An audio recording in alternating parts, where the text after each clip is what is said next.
Day 2 આજનો દિવસ હતો કચ્છના સફેદ રણ વ્હાઇટ રણ ઓફ કચ્છમાં જવાનો. પણ તે પહેલા વે થ્રુ હેવન કે વે ટુ હેવન વિઝિટ કરવાનું હતું. હેવન એટલે સ્વર્ગ. સ્વર્ગ તો રંગબેરંગી હોય એવી કલ્પના જ આવે. જોઈએ, સાચો અનુભવ તો સ્થળ પર પહોંચીશું પછી જ મળશે. ભુજથી સવારે નીકળી ખાવડા તરફ જવાનું હતું. ખાવડા અને ધોલાવીરાને જોડતો રસ્તો જ વે ટુ હેવન તરીકે ઓળખાય છે. ખુશનુમા સવાર હતી અને ભુજનો ટ્રાફિક છોડ્યા પછી ડ્રાઇવિંગ ઘણું સ્મૂધ અને ફાસ્ટ હતું. વચ્ચે એકાદ વાર ચા નાસ્તાનો બ્રેક લીધો. ભીરડિયારા ગામથી ધોરડો સફેદ રણ માટે ડાબી તરફ વળવાનું છે, જ્યારે ખાવડા માટે સીધું જવાનું છે. ભીરડિયારા આગળ જ ઘણા રિઝોર્ટ્સ દેખાયા, જેમાં કચ્છના પ્રખ્યાત ગોળાકાર ભૂંગા આવાસ બનાવાયા છે. હવે રણ તેની થોડી ઝાંખી કરાવવા માંડ્યું હતું. ખાવડાથી જમણી બાજુ ધોલાવીરાના રસ્તે વળો એટલે રસ્તો સિંગલ પટ્ટી થઈ જાય છે. ધોલાવીરાના લગભગ 30 કિલોમીટર પહેલાથી જ રસ્તાની બાજુમાં સફેદ મીઠાની નજર પહોંચે ત્યાં સુધી છેક ક્ષિતિજ સુધી પથરાયેલી ચાદર દેખાય છે. દરિયાઈ ખાડીનું પાણી ભરાઈ રહેવાથી અને પછી તેના બાષ્પીભવન થવાથી સફેદ સ્ફટિકવાળા મીઠાની અહીં ચાદર બની જાય છે. આવું દ્રશ્ય કદાચ ફક્ત ભારતમાં જ નહીં પણ દુનિયામાં પણ દુર્લભ છે.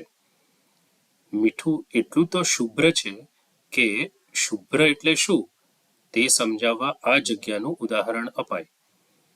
દૂધ જેવું કે બગલા જેવું ઉજળું નહીં, કચ્છના મીઠાના અગર જેવું સફેદ, એમ કહેવું જોઈએ.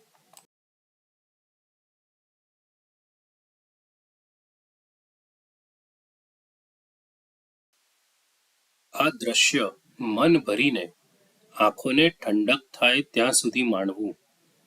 સ્ફટિક શુભ્ર મીઠાને સ્પર્શ કરવો, ખોબો ભરવો, સફેદ પાર્શ્વ દ્રશ્યમાં ફોટા પાડવા. આ અનુભવને કેમેરામાં કેદ કરવા દરેક વ્યક્તિ તલપાપડ હતો. અનઓફિશિયલ વિરામ સ્થળ પછી ઓફિશિયલ વિરામ સ્થળ 10 કિલોમીટર દૂર હતું. ત્યાં જઈ ફરી કુદરતની આ અજાયબી માણી. પછી યુ ટર્ન લઈ ફરી તે દ્રશ્ય માણતા માણતા ખાવડા તરફ જવાનું શરૂ કર્યું. ખાવડા પાસે લંચ માટેના ઓપ્શન, ખાસ કરીને વેજ ઓપ્શન, બહુ ઓછા છે.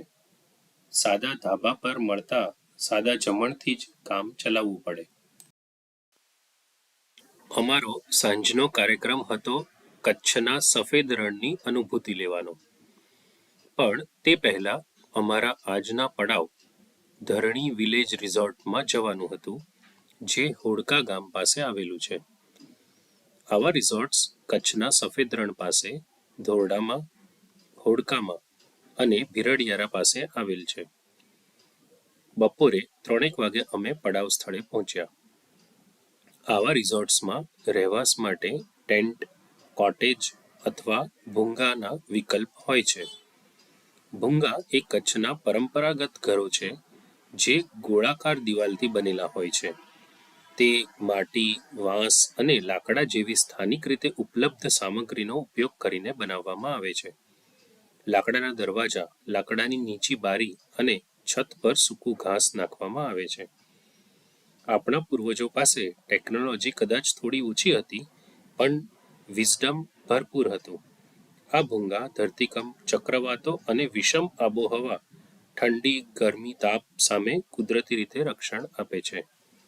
હોડકાથી ધોરડો પાસેનું વ્હાઇટ રણ લગભગ 18 કિલોમીટરના અંતર ઉપર છે. તો ચાલો માણીએ રણોત્સવના એ જીવંત વાતાવરણને.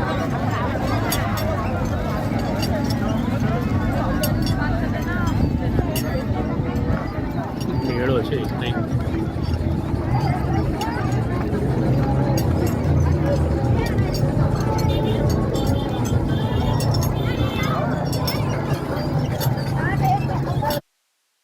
લોકોનો કોલાહલ ગણો કે આનંદ કિલ્લોલ, ઊંટગાડીની સવારી અને રણ પર આથમી રહેલા સૂર્યની છવાયેલી સંધ્યા.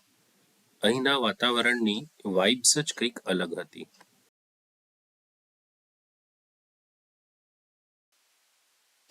સૂર્યએ તો પોતાની સંધ્યાના સૂરો રંગો રેલાવી પોતાનું સામ્રાજ્ય સમેટી લીધું. હવે ચંદ્રએ પોતાનું શીતળતારૂપી સામ્રાજ્ય સ્થાપ્યું. પૂર્વ દિશામાં ચંદ્રોદય થયો.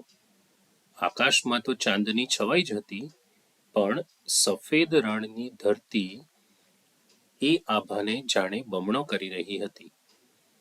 શુભ્ર વાતાવરણની એ અદ્ભુતતા તો માણીએ તો જ જાણીએ. મન ભરીને આ વાતાવરણ માણ્યા પછી કચ્છના ભાતીગળ ઇતિહાસ અને સંસ્કૃતિ પરનો લેસર શો જોયો.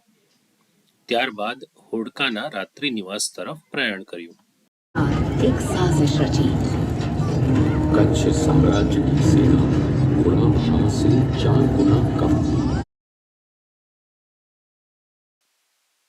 હવે પછીના વિડીયોમાં જોઈશું રિઝોર્ટમાં ઉગેલી પ્રફુલ્લિત પ્રભાત, કચ્છી કલાકારોના ઘરની મુલાકાત અને માંડવીમાં હોટેલ સ્ટે તથા બીચના દ્રશ્ય. ત્યાં સુધી આવજો.